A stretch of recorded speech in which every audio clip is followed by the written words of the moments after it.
Madame, Monsieur, bonjour. Merci d'être avec nous pour cette matinale. Permettez-moi de vous annoncer le programme. Monsieur Yoman Jean-François est avec nous et le thème pour aujourd'hui, le téléphone sera ouvert. Le thème pour aujourd'hui, nous allons parler de l'après Saint-Valentin. Nous allons parler du contexte dans lequel il faut absolument préserver ce qui a prévalu pendant cette Saint-Valentin. C'est un sujet que nous avons initié hier et il y avait une note d'inachevé, donc nous avons souhaité terminer ce sujet donc aujourd'hui parce que c'est important, l'après Saint-Valentin.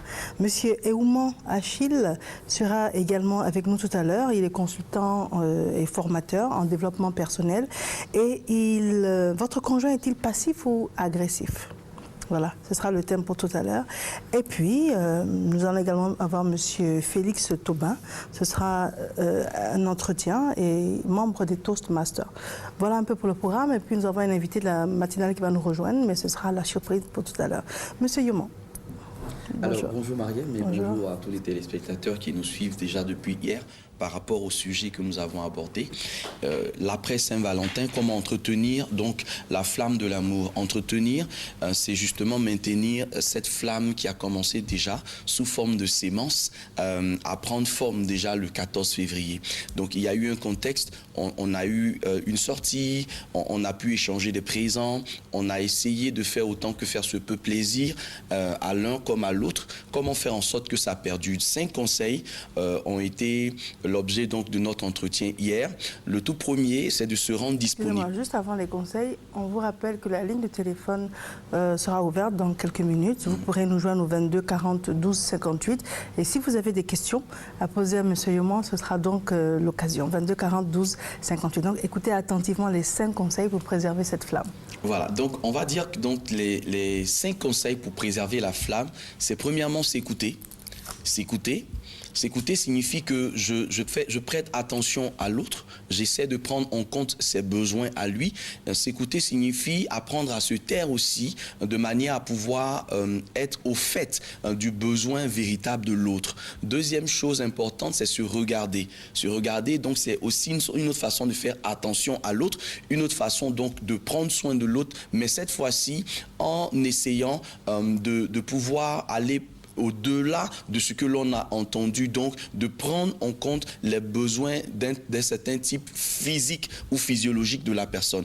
Parce que la plupart du temps, les couples que nous recevons en coaching, les plaintes se situent en général au niveau du manque d'attention de l'un ou de l'autre des partenaires à l'égard, donc que ce soit de la femme ou de l'homme. En tout cas, les plaintes sont équilibrées. Troisième chose importante que nous demandons en général aux couples de faire, c'est d'apprendre à sourire, apprendre donc à être drôle, apprendre à manifester beaucoup d'humour, parce que l'humour, ça va détendre. Vous savez, nous vivons dans une société où il y a tellement de drames qu'il ne faut pas en rajouter. Je pense que le foyer, une relation amoureuse, c'est le lieu justement de détendre, de décompresser. Quatrième élément important, c'est de se parler. Se parler. Donc, il faut pas emmagasiner les incompréhensions. Il faut être assez explicatif l'un vis-à-vis de l'autre. Quand on a voulu dire quelque chose, il faut s'assurer que ce qu'on a voulu dire a été bien compris de l'autre et vice-versa. Et cinquième élément, comme nous l'avons signifié hier, c'est de le dire autant de fois que possible à l'autre, je t'aime. Et vous aviez dit, est-ce que ça ne va pas rendre un tout petit peu, ça va pas faire perdre le sens en fait de ce mot. J'ai dit que non. En fait, vous savez, il y a dans notre cerveau justement des hormones du bien-être et qui sont sensibles à ce genre de mots, à ce genre de bons mots. Lorsque nous disons à une personne que nous l'aimons, nous libérons en fait en cette personne l'oxytocine qui va dégager un certain bien-être au niveau de la personne. Donc ça va booster sa confiance en soi, ça va amener la personne justement, donc en prenant confiance en elle-même, à assurer et à assumer justement les attentes que vous avez vis-à-vis d'elle. Donc voilà un peu résumé les 5 points sur lesquels nous avons souhaité informer donc les amoureux. Mais il faut noter que chaque couple a sa spécificité. Ce qui est vrai pour un couple ne le sera pas forcément pour un autre. C'est pourquoi nous conseillons toujours au couple la démarche vers des spécialistes de manière à ce que nous puissions régler en fonction des spécificités et des particularités qui leur sont propres, de manière à leur proposer justement des conseils qui sont adaptés. D'accord, très bien. Mais on retient que d'un point de vue général, lorsqu'il y a une lassitude, ou bien au fil des années, ou bien avec les vicissitudes de la vie, il y a une baisse de l'attention. Donc il faut redynamiser. Et ce sont des choses qui sont presque involontaires parce que la routine, c'est vite parti. Une activité professionnelle trop accélérée ou trop importante peut tout de suite induire justement un manque d'attention de la part d'un partenaire. Parfois, l'arrivée au monde d'un bébé dans le couple peut baisser le niveau d'attention de l'épouse à l'égard de son époux. Ce sont des situations qui sont involontaires, mais c'est pour ça que justement on parle de s'écouter et se regarder. Si on apprend à s'écouter, à se regarder, on se rend compte qu'il y a des choses qui ne vont pas et puis tout de suite on essaie d'y remédier. Très bien. On vous rappelle le numéro de téléphone, le 22 40 12 58, 22 40 12 58. Vous avez quelques minutes pour poser des questions en direct à M. Yoman Jean-François, qui est conseiller matrimonial. Voilà. Donc nous allons poursuivre la discussion le temps que vous puissiez donc poser les questions. Voilà. Alors, donc, ces 5 articulations, c'est le secret de la réussite. Mais par exemple, hier, il y avait une dame qui avait posé la question de savoir, mais si l'autre n'est pas drôle, et si l'autre n'est pas sensible aux choses drôles. Ici, donc, on se retrouve dans les cas où on a des couples qui ont une particularité. Vous savez, il y a des personnes, par exemple, qui ont une personnalité intérieure qui est très marquée. Donc, une vie émotionnelle intérieure très marquée, qui ne sont pas des personnes donc, qui sont extraverties. Donc, et pour ce genre de personnes, une émotion de joie ne sera pas manifestée de la même façon que tout le monde. Vous voyez, une personne qui a une personnalité intérieure ou émotionnelle qui est très forte ne va pas forcément sourire quand vous allez lui dire quelque chose de drôle, mais intérieurement, il sera quand même heureux. Vous voyez, donc il faut connaître en fait son partenaire, savoir quel genre de partenaire nous avons et puis ne pas croire que la réaction que j'avais eue peut-être par le passé dans une relation précédente et les émotions que le partenaire avec lequel j'étais avait seront les mêmes que l'autre. Cela signifie justement que nous ne connaissons pas la personnalité propre parce que chacun a une signature personnelle. Donc aussi bien que notre empreinte digitale est unique au monde, nous avons une personnalité qui est unique et qui ne peut même pas se comparer à d'autres personnes. Et dans ce cas-là, il faut justement essayer d'approcher les conseillers matrimoniaux et ensemble, on essaie de déterminer la personnalité que votre conjoint a et qui peut être aussi amélioré, ça peut être culturel, ça peut être lié à l'éducation, etc., etc. Et on peut justement essayer d'harmoniser. Madame Cissé de Koumassi est en ligne. Madame, bonjour. Madame Cissé, bonjour, vous m'entendez? Bonjour, madame. Oui, vous avez une question? Oui, madame. Allez-y. Malheureusement, Madame Cissé est partie. Très bien, vous pouvez poursuivre. Voilà, donc il faut tenir compte dans tous les conseils que nous sommes en train de donner, que nous parlons là de généralité. Ce sont des conseils qui fonctionneront, mais qui fonctionneront à partir de la personnalité propre de chaque couple. Vous voyez, par exemple, nous avons parlé de 5 points qui peuvent être à la fois des points alternatifs ou des points qui sont relatifs. C'est-à-dire que là où, par exemple, il y aura une forte écoute, et je l'ai dit hier, la femme, elle est motivée parce qu'elle entend, l'homme, il est motivé parce qu'il voit. Donc, madame, il faut que vous sachiez que peu importe l'homme que vous avez en face de vous, il est motivé par ce qu'il voit. S'il voit du respect en face de lui, s'il voit donc une certaine tenue vis-à-vis de lui, vous savez, en général, avec la routine, certaines femmes, lorsqu'elles entrent dans le foyer, c'est tenu pour acquis. Donc, on ne fait plus trop attention à la façon de se vêtir ou de se dévêtir. On ne fait plus trop attention à la façon d'être bien mise. Et ça, justement, au niveau d'un homme, il y a problème parce que l'homme, il est un conquérant, c'est un chasseur. Donc, quand il n'y a pas de challenge, quand il n'y a pas de défi, il est obligé d'aller chercher ailleurs. Donc, en général, il faut travailler sur ces choses-là. Mais c'est vice-versa. Et c'est vice-versa. Ce que je dis pour la femme également, qui n'entend pas des mots gentils, qui ne se sent pas choyée, qui ne se sent pas importante. Une femme doit se sentir importante aux yeux de quelqu'un. Si elle ne l'est pas, elle ira peut-être certainement voir ailleurs. Très bien. Vous faites Bien. Monsieur Yoman Jean-François, il est conseiller matrimonial, il est avec nous. Depuis hier, nous avons initié ce contenu qui est de savoir comment préserver cet élan, ce contexte de la Saint-Valentin. Nombreux ont été les personnes qui ont été satisfaites de ce jour-là, mais pour nous, c'est important de penser à l'après. C'est quelque chose qui se cultive, c'est quelque chose qui grandit, qu'il faut entretenir. Raison pour laquelle il intervient depuis hier. Et nous ouvrons la ligne de téléphone 22 40 12 58 pour savoir si vous avez des questions. 5 points ont été énumérés. Nous espérons que vous les avez notés. Et Juliette est en ligne. Madame, bonjour. Bonjour, madame. Alors, quelle est votre question pour M. Yoman?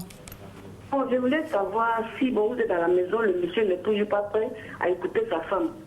Tout ce que tu fais ne lui plaît pas, tu es en train de tu ne sais même pas comment te comporter avec lui. On fait comment? Tu fais tout, tu le respectes, tu fais tout. En tout cas, ce qu'une femme doit faire. Tu fais, mais il ne prête pas attention. Il ne fait rien. Tu fais comment? On fait comment? Très bien, M. Yoman. Eh bien, Madame Juliette, la première chose que je veux vous dire, c'est qu'on peut vouloir dire quelque chose de très important à quelqu'un, mais il faut déterminer aussi le bon moment. J'ai souvent dit à certaines femmes, quand votre mari, par exemple, est un fanatique du football, n'attendez pas quand son match commence pour vouloir lui expliquer un problème sérieux. Par exemple, le monsieur, il rentre du travail fatigué, ce n'est pas le bon moment pour lui expliquer quelque chose. Il faut donc créer l'atmosphère, il faut créer les circonstances favorables pour pouvoir essayer donc d'introduire une conversation. Et puis, il faut comprendre aussi que s'il y a un fort stress dans la maison, donc par exemple les enfants font beaucoup de bruit, etc., l'atmosphère ne s'y est pas. Donc il faut trouver l'occasion. Vous pouvez par exemple profiter d'une sortie à deux et puis à travers cette sortie-là, donc on change de cadre et l'occasion peut être propice pour communiquer un message très important à votre mari. Et puis il faut aussi en tant que femme savoir jouer sur la carte de la séduction et puis la carte de l'intimité. En général, lorsque vous êtes dans votre intimité, il y a un contexte particulier qui se crée et là, je pense que madame, vous pouvez suggérer à votre mari un certain nombre de besoins et la manière aussi de présenter une doléance. Ne le faites pas sous forme de jugement. Ne donnez pas l'impression au monsieur que vous êtes en train de le juger, mais montrez-lui avec amour et douceur parce qu'un homme, il se nourrit de beaucoup de respect. Présentez la doléance, la demande avec beaucoup de respect et vous verrez que certainement les choses vont changer. Ok, bien compris. Merci beaucoup, monsieur. C'est moi qui vous remercie. Bonne journée à vous. Au revoir. Très bien. Merci bien. Alors nous allons rapidement, nous l'espérons, pouvoir prendre un deuxième appel avant de clore cette rubrique avec Monsieur Yoman. On vous rappelle les téléphones 22 40 12 58, 22 40 12 58. Alors Monsieur Yoman, quand vous discutez, on a même les questions. On a l'impression que le problème, c'est souvent l'homme. Non, plus que la femme. Pas forcément. En général, pourquoi? Parce que nous sommes dans un contexte africain. Il faut savoir en général que l'homme africain, c'est quelqu'un qui est assez fondé sur des valeurs traditionnelles. Il ne faut pas qu'on sorte de ce contexte-là en général. L'homme africain a une façon particulière de voir la relation homme-femme. Donc, il y a souvent ce machisme endémique, des hommes qui veulent s'imposer, qui souvent veulent avoir une certaine emprise justement sur leur partenaire, etc. Ce qui fait que des fois, on n'est plus dans cette aise-là de pouvoir échanger avec beaucoup plus de simplicité. Mais de plus en plus, la société africaine se modernise. Oui. Voilà, il y a une certaine, comme j'aime dire, la occidentalisation des couples africains et qui fait que aujourd'hui on peut se retrouver dans un schéma dans lequel la femme peut justement prendre aussi la parole, peut avoir droit au chapitre et je pense que c'est le meilleur des modèles, cette possibilité qu'on a. Monsieur Koné est en ligne et il nous appelle de Mans. Monsieur, bonjour. Bonjour, madame. Oui, monsieur Koné, monsieur Yoman est là, il vous écoute. D'accord. Monsieur Koné est parti. D'accord, très bien. Oui.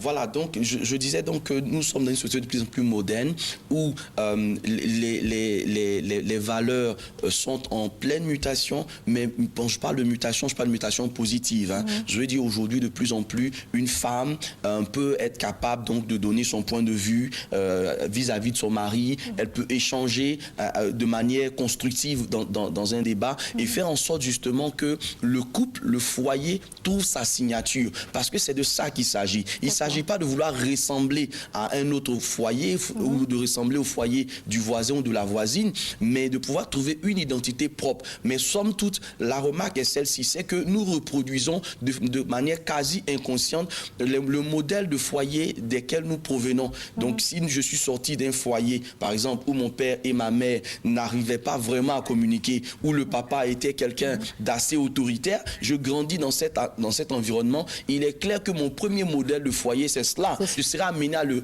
répéter. D'accord. Voilà. Monsieur Kadio nous appelle de Dabou. Monsieur, bonjour. Allô? Oui, bonjour, monsieur Kadio. On vous écoute. Bonjour. Oui, vous avez un message pour monsieur Yoman? Oui, j'ai pris en cours le résumé des 5 points. Si vous voulez répondre pour moi, s'il vous plaît. Les différents points. Alors, allez, monsieur rapidement. Kadio, les 5 points, c'est s'écouter, Oui. se parler, se regarder, sourire et se dire je t'aime.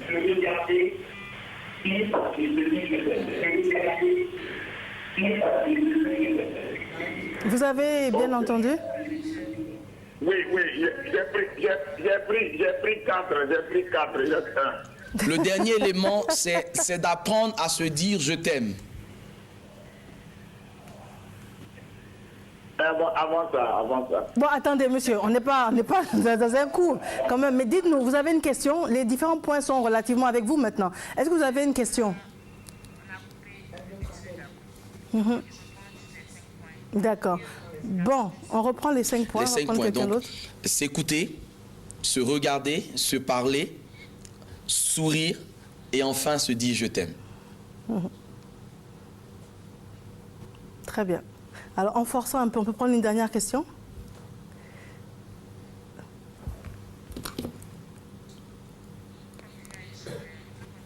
D'accord, donc on va continuer à échanger. Nous sommes en train d'enregistrer l'interlocuteur. Alors, monsieur Eouman nous a rejoint. Et c'est un plateau exceptionnel, hein, parce qu'il nous aide également, il nous encadre en ce qui concerne le développement personnel. Qui dit développement personnel, il y a un volet important également en ce qui concerne les relations hommes-femmes.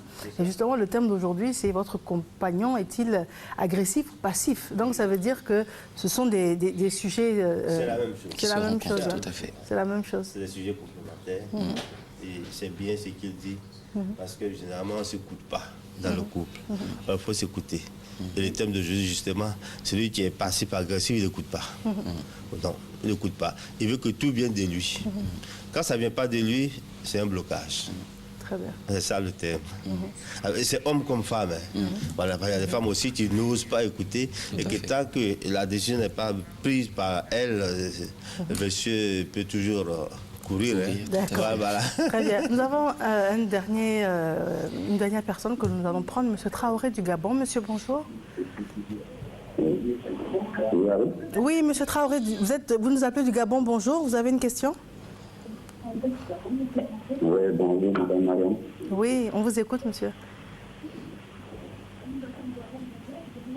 Oui, j'ai une question à poser à M. Réglement.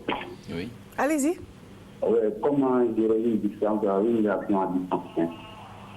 Une Parce que là, relation? je suis au Gabon et ma femme est en Côte d'Ivoire. Comment gérer une relation à distance? Ok. Comment gérer une relation à distance? Déjà, il faut partir sur le fait qu'une relation à distance est une relation particulière. Si la relation est particulière, alors on doit prendre des mesures exceptionnelles. La toute première chose, c'est de pouvoir garder constamment le contact avec votre époux ou votre épouse par le biais bienheureux des canaux de nouvelles communications et d'informations que nous avons, que sont l'Internet, le téléphone, etc. Et puis, il faut toujours trouver l'occasion, quand votre travail vous permet, quand vous avez des congés, quand vous avez la possibilité de venir ou de faire venir votre épouse, il ne faut pas manquer de le faire. J'ai donné déjà, je crois, cet enseignement-là sur Matin Bonheur et j'ai insisté sur le fait que de plus en plus des couples se constituent et vivent leur relation à distance. Et la meilleure façon de comprendre ça, c'est que vivre une relation à distance peut se faire même en ayant un partenaire avec qui vous vivez dans la même maison. S'il n'y a pas de communication, s'il n'y a pas d'amour, s'il n'y a pas de compréhension, celui qui vit à 1000 lieues peut avoir une meilleure relation maritale ou une meilleure relation matrimoniale avec son partenaire ou sa partenaire à l'égard de celui qui ne prend pas soin de celui ou celle qui est à côté de lui. Donc, ce n'est pas un handicap, mais au contraire, il faudra justement miser. Comme j'ai dit, le point le plus important, c'est cela, c'est d'utiliser les outils de communication et d'information modernes de manière à garder constamment le contact. Moi, je conseille en général aux personnes qui sont loin d'utiliser Skype. Ça vous permet donc de voir vos parents, de voir vos enfants, d'échanger et puis pouvoir interagir avec eux. Donc voilà un peu, comme c'est pas vraiment le cadre du sujet, voilà un peu ce que je peux vous dire et puis voilà. Monsieur Traoré, vous êtes toujours là? Il est parti. D'accord, très bien. Monsieur Yoma, en tout cas, merci. C'est moi. Pour votre disponibilité, et pour vos réponses. Merci. Très bien. Vous souhaitez donner un téléphone? 59 57 63 67. 59 57 63 67. Je vous remercie. C'est moi. Merci à vous. Monsieur Ouman. Oui. Bonjour à nouveau. Bonjour. Alors, le conjoint est-il passif ou agressif? Oui. Alors, le conjoint est-il passif ou agressif? Ce sont des personnes qui résistent généralement aux exigences des autres. Il n'aime pas qu'on lui exige quelque chose, il ou elle. Hein. Et si vous lui exigez quelque chose, alors il se met à bouder. Dès que ce n'est pas lui qui a avancé l'idée de faire quelque chose, il va bouder. Ça, c'est le conjoint agressif. Voilà. Ou bien passif? Non. À passif, agressif, il y en a qui sont les deux en même temps. Ah, ok.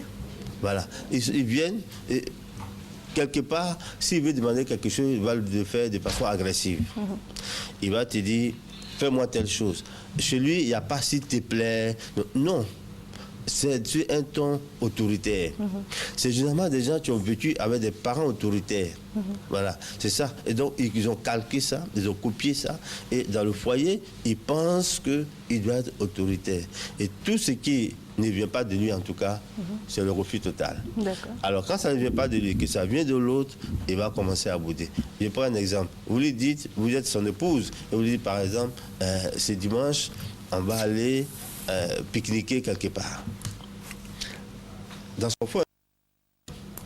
Mais comme il veut faire plaisir à sa femme, alors il va dire oui, on s'en va. Alors quand vous allez arriver, le menu que vous avez prévu, il va dire non, ça c'est pas bon. Il y a trop de ceci. Et la forêt qui est là, il va trouver à redire. Même la piste, tout ce qui est autour, il va trouver c'est pas bien. Voilà, il va commencer à dire ça. On aurait pu aller quelque part d'autre, on aurait pu faire ceci. Mais il n'a pas dit au départ. Mais c'est arrivé. Et donc, vous qui êtes parti avec lui, vous vous sentez mal à l'aise. Et c'est pas bien. Voilà. Voilà comme ils sont ces gens de personnes. D'accord, très bien. Mais on a l'impression que... Est-ce que c'est comparable à la personne qui est un homme bougon? Parce qu'on a ce genre de personnage aussi que l'on voit. Oui. En général, d'abord, il a toujours le visage attaché. Comme on dit, là, le visage fermé, la mine fermée. Serré, comme on dit chez nous. Serré. Même quand on dit bonjour, oui, bonjour. C'est-à-dire, on a l'impression, et quand c'est comme ça, l'épouse généralement dit, oh, tu le vois comme ça, mais il est tellement gentil. On a l'impression que c'est une apparence, c'est une carapace. On a l'impression que c'est peut-être contextuel aussi par rapport à l'éducation des enfants. Parce que dans certaines cultures, le papa est rigide, le papa est fermé, et c'est la mère qui est docile, la mère qui est disponible, qui est accueillante. Et le papa, lui, il instaure l'autorité. Est-ce que ça n'a pas un lien avec la culture aussi, des fois? Oui, ça a beaucoup de liens. Comme je dis, c'est les enfants issus des parents qui ont eu trop d'autorité. Mais vous voyez, un foyer, ça se construit à deux. L'autorité que vous avez eue, vous savez que vous pouvez le doser. Vous pouvez doser cette autorité-là pour qu'elle soit acceptable par l'autre. Donc, c'est un couple qui se forme. Ce couple-là va avoir sa particularité à lui-même. On n'a pas demandé de copier forcément ce que le parent a fait. Il y a des exemples très concrets. Monsieur, par exemple, n'aime pas recevoir les amis ou les parents de madame, ou vice-versa. Mais les parents vont venir quand même chez vous. On ne peut pas... et là, il n'a aucun moyen de refuser. Bon, les parents viennent. Mais ton attitude par rapport aux parents de son épouse, ou si c'est une femme, par rapport aux parents de l'époux, sont de tel ordre que les parents même vont se dire, est-ce que ça vaut la peine encore d'aller lui rendre visite? Et petit à petit, les parents vont se retirer. Parce que ce n'est pas qu'il va être... il n'est pas joyeux, il voit les gens, il est dans son coin, il ne parle pas. Ou alors, dès que vous arrivez, monsieur ou madame se retire dans sa chambre. Et il est dedans jusqu'à ce que vous partez. Alors, imaginez le parent de la personne qui est venue. Hein? Cette personne-là, comment elle va se comporter? Voilà ce genre de personnes, comme on dit, passives, agressives. Elle est passive parce que tout ce que vous allez venir dire et faire, ça ne le préoccupe pas. À la limite, même quand vous avez de la chance que vous êtes arrivé, comme on dit chez nous, on demande les nouvelles. Une fois qu'il a pris les nouvelles, il va, s'il est poli, il va s'excuser pour dire, bon, je vais me reposer un peu. Il va rentrer dans la chambre jusqu'à ce que les parents partent. Voilà. Et ça, une fois, c'est bon. Mais il va répéter ça plusieurs fois. Voilà. Et même quand on va rendre visite aux parents de l'autre, monsieur va dire 2 mots pendant tout ce temps-là. Ou alors, il y a des femmes aussi qui n'aiment pas recevoir les parents de l'autre. Et donc, elles rentrent dans une certaine passivité dès que les parents de son mari sont là. Voilà. Et ça, c'est des choses à revoir. À revoir.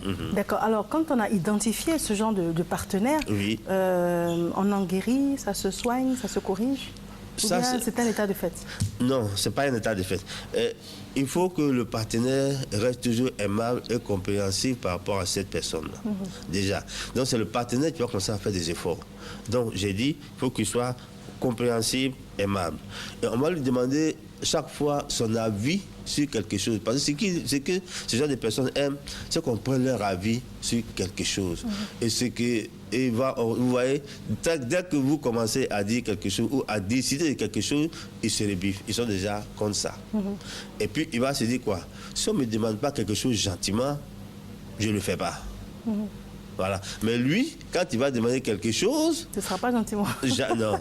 Lui, il va imposer. Vous voyez? Et c'est comme ça, un couple. Donc, c'est le partenaire qui doit être aimable, qui doit demander son avis, qui doit être respectueux, et ainsi de suite. Vous voyez? C'est comme ça. L'effort est à faire de l'autre côté. Parce que ce sont des gens, des personnes sur qui on doit travailler la psychologie. Voilà. Ils se mettent dans un état psychologique assez... Il n'y a que eux. Il n'y a qu'eux dans ce monde-là. Un peu, voilà, égocentrique, et c'est leur ego qui fait le travail. Voilà. Et bien, ce n'est pas qu'à la maison. Au bureau, il fait pareil. Avec les amis, il fait pareil. Ce n'est pas qu'à la maison. Vous voyez. D'accord. Votre mot de fin, M. Ouma? Alors, pour mon mot de fin aujourd'hui, il faudrait pas. Ces gens de personnes n'aiment pas la critique. Voilà. Il ne faut pas les critiquer ouvertement comme un parent va critiquer son enfant. Non. Il faut les prendre avec des pincettes. Et puis, il faut surtout vous contenter de décrire certaines choses pour dire, ah, ce comportement que tu as vu là, ça ne m'a pas plu. Voilà. Et puis, comme monsieur disait tout à l'heure, il faut choisir le bon moment pour le lui dire. Au moment où vraiment il est à l'écoute, il est réceptif. Au moment où lui, il vous a demandé, par exemple, de l'accompagner quelque part. Voilà. Là, il est sur son autorité, il est sur son qui-vive. Et quand vous l'accompagnez, lui, vous pouvez placer votre petit mot. Monsieur Ouma, un téléphone 57 11 69 11. Je vous remercie pour votre intervention et puis à la semaine prochaine. Merci. Serge Beno, bonjour. Bonjour. Merci de nous rejoindre pour cette matinale. Ça fait plaisir d'être là ce matin. Ça n'a pas été facile d'être là parce que, tu sais, nous, on est toujours dans le truc la nuit. Hein. Donc là, hier, j'étais obligé de dormir à 20h pour être à l'heure aujourd'hui. Obligé, voilà. C'est rare, ça. Ouais, c'est rare. C'est rare. Hein. Mais vous étiez souvent en tournée ces temps-ci? Ouais. Pas ces temps-ci, depuis près d'un an, j'étais en tournée. Donc je suis là. En tournée, vous avez fait quel pays? Un peu toute la sous-région, ensuite l'Europe et les États-Unis. Et les États-Unis? Ouais. D'accord. Et vous avez des Américains ou bien c'est toujours la communauté africaine? Quand même un peu d'Américains, mais c'est des shows plutôt communautaires, faut le dire. Communautaires? Ouais. D'accord. Ouais. Et quand vous êtes à l'étranger, dans les pays européens, américains, les gens arrivent à esquisser vos différents pas? Si, les gens arrivent à esquisser. Comme je te disais tout à l'heure, c'est des shows communautaires, donc c'est les mêmes Africains qui sont ici, qui vivent à l'étranger, qui viennent au spectacle, donc ils connaissent des... Et là, c'était où? On a vu des extraits tout de suite, là? Là, c'était à Paris. À Paris, à Ivry-sur-Seine. Oui. Ouais, on a donné un spectacle avec Zoka et Farley. D'accord. Alors, c'est une carrière qui a démarré à combien d'années? En 2008. En 2008? Donc, ça va faire 6 ans, c'est ça? 6 ans, ouais. Avec un titre célèbre. Ah ouais? Ah, j'aime bien. Et depuis, en fait, ça n'a pas arrêté. Hein. Ouais, depuis, ça n'a pas arrêté. J'ai commencé, depuis ma première émission, je me rappelle bien, c'était en octobre 2009. C'était Tempo? Ouais, depuis ce Tempo-là, le téléphone n'a pas arrêté de sonner jusqu'à aujourd'hui. Jusqu'à aujourd'hui, ouais. Très bien. Mais quand c'est comme ça, on a des appréhensions, parce que quand on démarre fort comme ça, on se dit, est-ce que c'était pas le pic? Mais maintenir le cap, c'est pas évident. Hein. Ouais, c'est pas évident. C'est pas évident, surtout que c'est un fardeau. Oui, c'est un fardeau, je le dis, parce que aujourd'hui, les gens, ils te voient plus en tant que l'être humain ou le simple artiste. Tu représentes toute une nation partout où tu passes. Donc, c'est pas facile. C'est pas facile. C'est pas facile. Ça demande quel genre de contraintes? La rigueur dans le travail. La rigueur, surtout beaucoup de sérieux. Beaucoup de sérieux dans ce qu'on fait. D'accord. Et on réalise que vous sortez régulièrement des titres qui sont des succès. Donc ce travail-là, c'est jour et nuit, parce qu'en plus vous êtes arrangeur. Ouais, c'est jour et nuit que je travaille. Je travaille tout le temps. En fait, généralement, les gens, quand ils écoutent des chansons aujourd'hui, ils se disent « Ouais, le gars, il est inspiré, il vient de sortir. » Je prends le cas de Okenenkwen, par exemple, c'est une chanson que j'ai enregistrée depuis... Qu'est-ce que ça veut dire? Okenenkwen, ça veut dire « Tout va bien ». C'est une chanson que j'ai enregistrée depuis 2013, tu vois. Donc, c'est pour dire que je travaille beaucoup en avance et je sors des chansons au moment opportun, tu vois. Donc, tout le temps, j'ai un temps pour enregistrer des chansons, un temps pour la promotion, un temps pour me reposer et tout, tu vois. Donc, c'est tout ce travail-là que je fais tout le temps. Voilà. Est-ce que vous avez encore du temps pour les autres en ce qui concerne l'arrangement? Justement, je planifie mon programme en fonction des rendez-vous au studio et tout. D'accord, mais vous avez encore à gérer? Les studios sont en priorité. D'accord, très bien. Et vous vivez plus maintenant à l'étranger ou en Côte d'Ivoire? Parce que c'est le schéma des personnes qui émergent. Oh, ouais, plus à l'étranger. Plus à l'étranger? Vous êtes basé où? En France. En France? Ouais. Très bien. Et il n'y a pas de regret, non? Non, pas de regret. De toute façon, entre la France et la Côte d'Ivoire, il n'y a qu'un pas, c'est juste 6 heures de vol, donc j'arrive à gérer mes activités tranquillement. Tranquillement? Non. Très bien. Donc, mais ici, vous aviez un studio d'enregistrement et tout, vous avez tout délocalisé là-bas? Non, il y a 2 studios, il y a un studio ici et un autre studio en France. D'accord. Voilà. Très bien. Donc Serge Beno est homme d'affaires aujourd'hui? On peut le dire.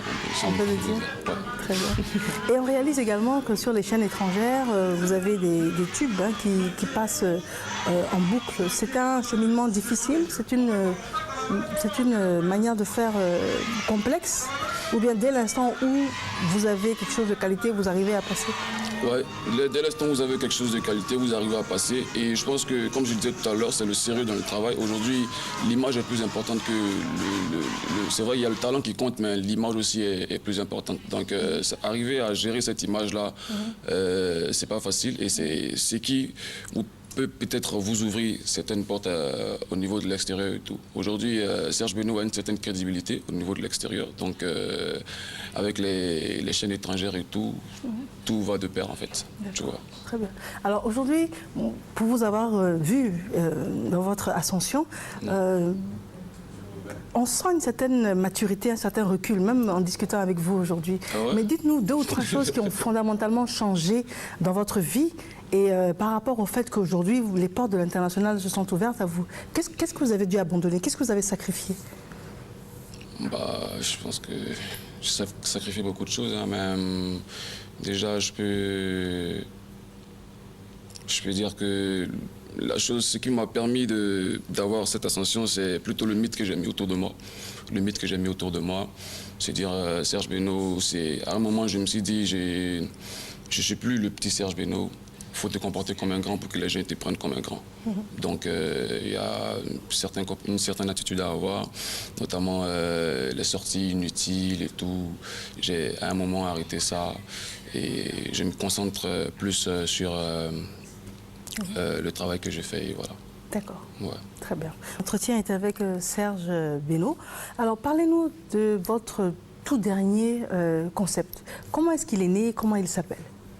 Bah, après, au Quai d'Impin, là, je viens de créer, il y a quoi, 2 semaines, un nouveau concept qui s'appelle le Fuinta Fuita.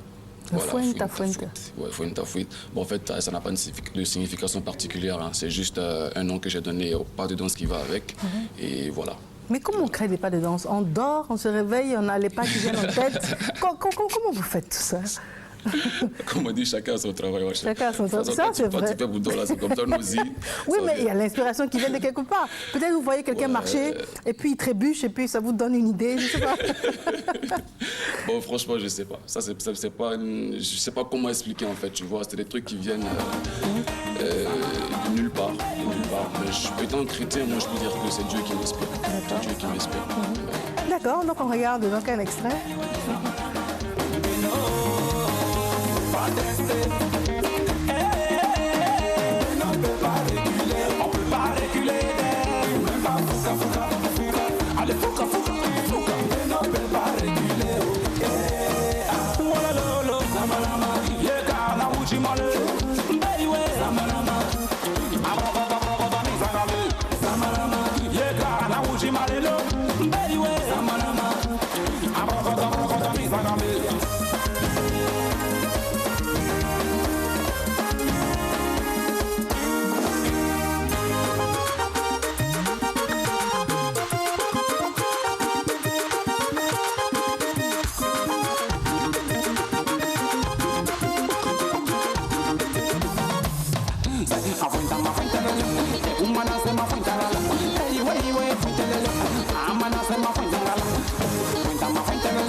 À Abidjan ici. Abidjan ici. Ouais. Wow.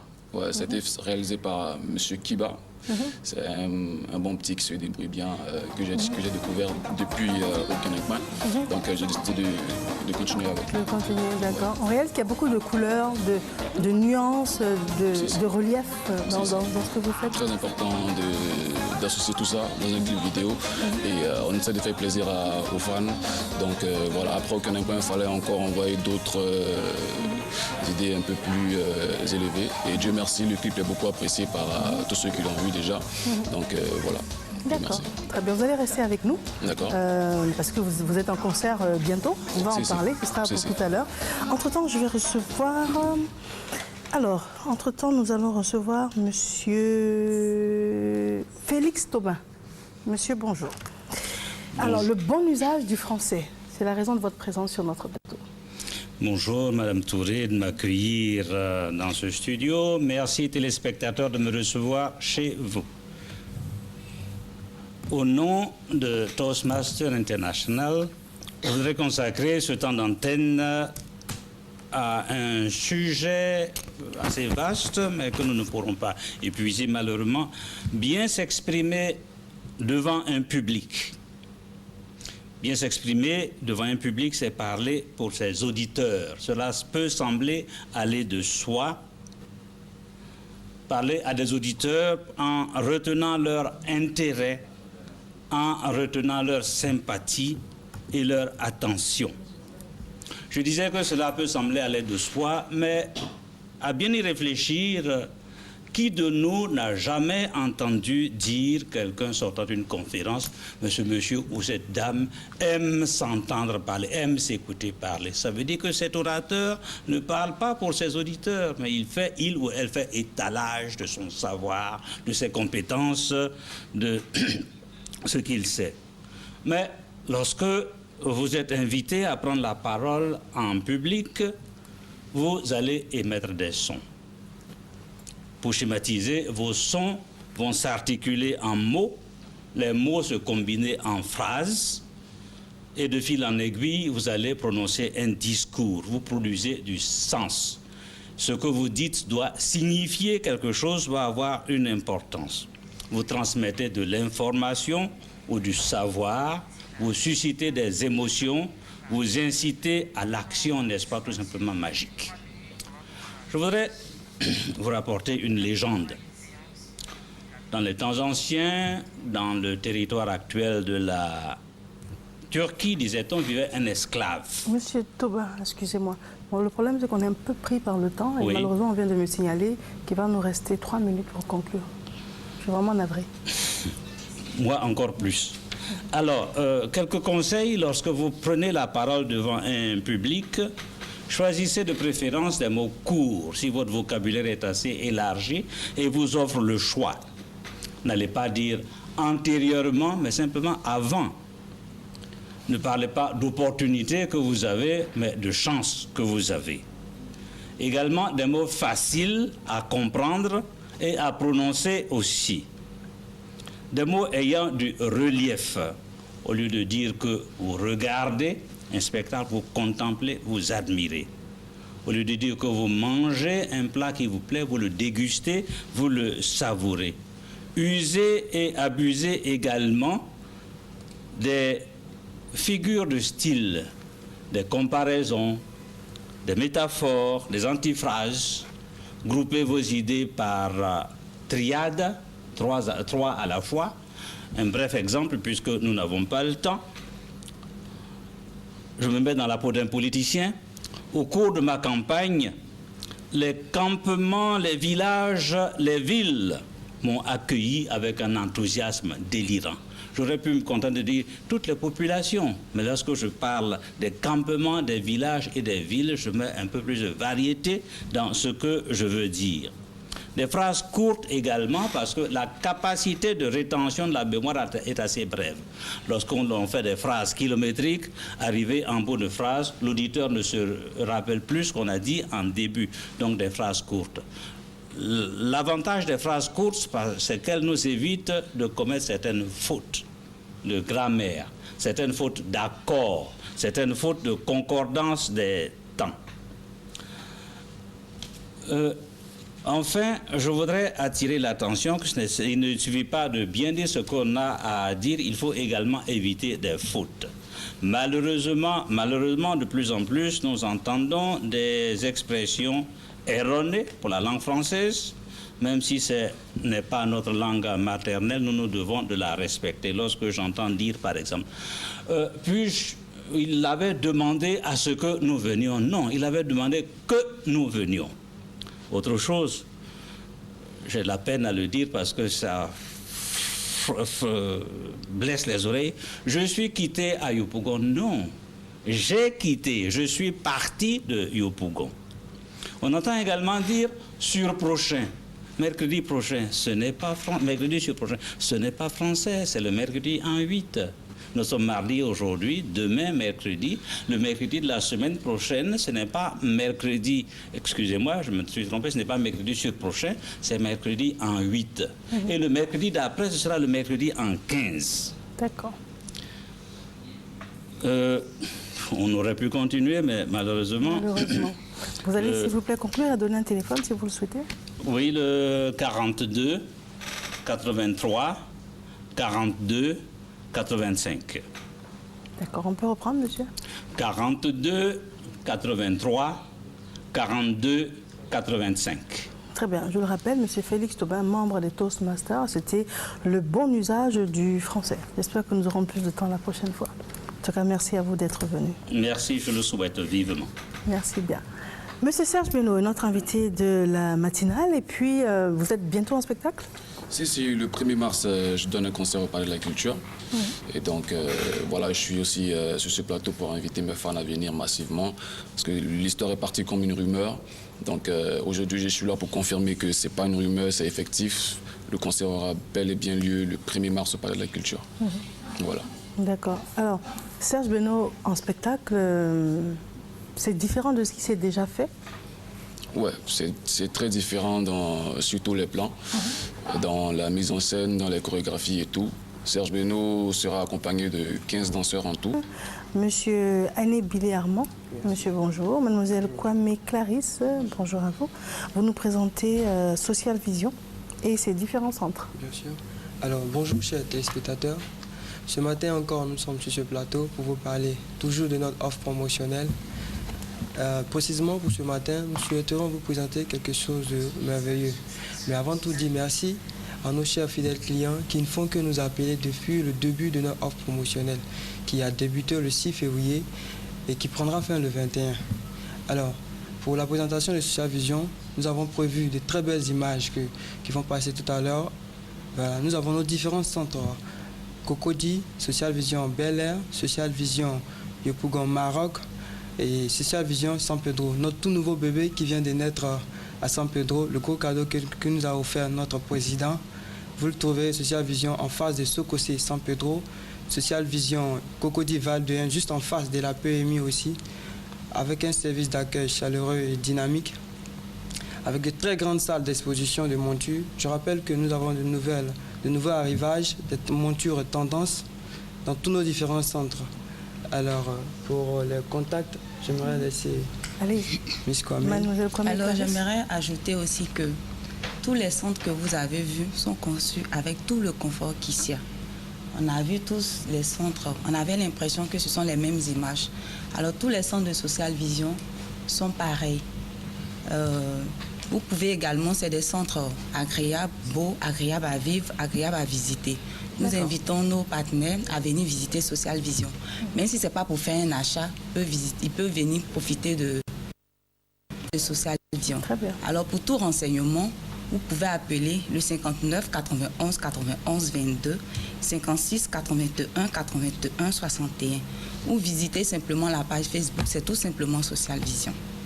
D'accord. J'aimerais ajouter quelque chose rapidement. Allez-y, monsieur. Voilà.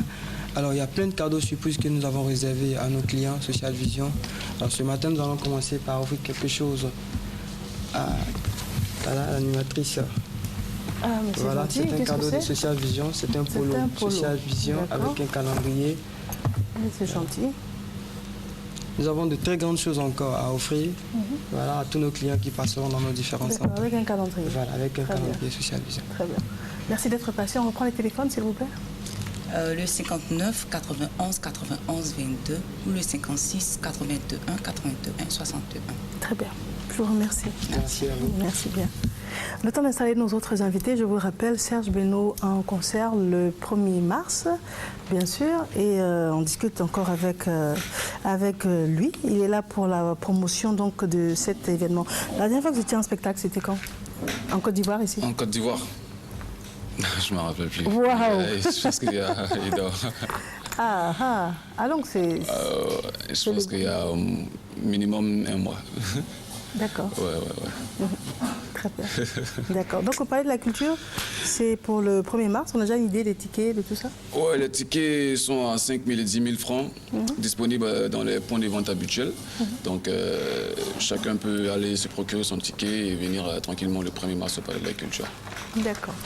Et voilà. Très bien. Avant d'avoir un autre extrait donc, d'une de vos œuvres et puis conclure avec vous, nous allons recevoir notre deuxième invité de la direction commerciale et marketing, M. Wenyan Théophile. Monsieur, bonjour. Oui, bonjour madame. Vous nous parlez d'un séminaire national de la CAC. Voilà, je ne vais pas écorcher, allez-y. Oui, l'association des chefs d'établissement et adjoints du secondaire de Côte d'Ivoire. Nous organisons donc pour cette année encore, au mois de février, notre séminaire annuel placé sous le patronage de M. Amadou Gon Coulibaly, ministre d'État, secrétaire général à la présidence, et sous le parrainage de M. Amadou Coulibaly, conseiller en communication de M. le Président de la République, et sous la présidence effective de Mme Kandia Kamara, ministre de l'Éducation nationale et de l'enseignement technique. Alors, ce séminaire est placé sous un thème. Le thème central, c'est l'émergence de la Côte d'Ivoire à l'horizon 2020, contribution de l'école ivoirienne, rôle du chef d'établissement. Et ce thème sera animé par le conseiller de M. le Président en charge de l'éducation, formation et recherche scientifique, M. Diarra Adama. Et ce séminaire sera axé autour de deux sous-thèmes importants. Quel leadership du chef d'établissement pour la qualité et la performance de notre école? Et ce thème-là, ce sous-thème sera animé par l'inspecteur général, coordonnateur général du ministère de l'Éducation nationale, M. Ibrahima Kourouma. Le deuxième sous-thème, et qui est important également, sera animé par le DAF du ministère de l'Éducation nationale, à savoir M. Touré Kafumba, sur quelle gestion budgétaire pour un impact des ressources sur les structures. Voilà donc pour les thèmes. Et nous partons à Korogo. Madame, nous partons à Korogo demain matin en convoi depuis le lycée classique à 7 h du matin. Et l'accueil se fera au lycée Oufo-Boigny. Et au lycée Oufo-Boigny, le lendemain, nous aurons la cérémonie d'ouverture suivie des travaux jusqu'au vendredi. Et le même vendredi également, il y a une opération don de sang qu'organise l'association des chefs d'établissement et adjoints. Et à cette opération, nous invitons toute la population. Voilà pour l'essentiel ce que nous pouvons dire. Maintenant, pour le convoi, il ne reste qu'une dizaine de places. Et donc, nous invitons les uns et les autres à se dépêcher pour les inscriptions, les réservations. D'accord.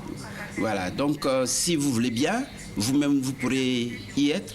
Mais ce qui est important aussi de noter, compte tenu de la qualité des thèmes et de la qualité des intervenants, nous appelons tous les chefs d'établissement et tous leurs adjoints à se mobiliser, à venir en grand nombre à Korogo autour de notre ministre qui sera effectivement présente. Très bien. Des téléphones, s'il vous plaît. Le téléphone du président de l'association des chefs d'établissement et adjoints, M. Bolikwa, le 09 57 94 54, et le mien, le premier vice-président, le 07 92 38 96. Je vous remercie, M. Woyen Théophile. Voilà, merci madame. Merci à vous d'être venu. Merci, gentil à vous. Je vous en prie. Nous allons donc conclure avec Serge Beno, qui est en spectacle et qui est là dans le cadre de la promotion donc, de cet événement. On vous écoute pour la conclusion, pour la synthèse. Je dois d'abord vous remercier pour l'occasion que vous me donnez de pouvoir m'exprimer aujourd'hui et demander à tous mes fans de venir massivement le 1er mars au Palais de la Culture. C'est effectif, le concert aura bel et bien lieu. C'est un concert qui sera vraiment quelque chose de nouveau pour vous. On a préparé un spectacle exceptionnel pour un public exceptionnel que vous êtes. Donc ne vous faites pas raconter l'événement. Les tickets sont à 5 000 et à 10 000 francs, disponibles dans les points de vente habituels. Donc on n'attend plus que vous. Allez-y, prenez vos tickets et puis on se donne rendez-vous le 1er mars au Palais de la Culture. Voilà. D'accord, très bien. Donc ça va être votre mot de fin? Ouais. On attend que tout le monde, je pense que tout a été déjà dit, on attend que tout le monde au Palais de la Culture le 1er mars. Donc allez prendre vos tickets et puis voilà. Très bien. Serge Beno, merci en tout cas d'avoir partagé cette matinale avec nous. C'est moi qui vous remercie. Merci beaucoup. Nous sommes au terme donc de ce magazine, de cette matinale, Matin Bonheur. Je vous remercie de l'avoir suivi avec moi, toute cette équipe de production avec à sa tête Orokia Sissoko. Je vous retrouverai la semaine prochaine. Demain, vous serez en compagnie de Eric Sekongo. Merci et bonne journée.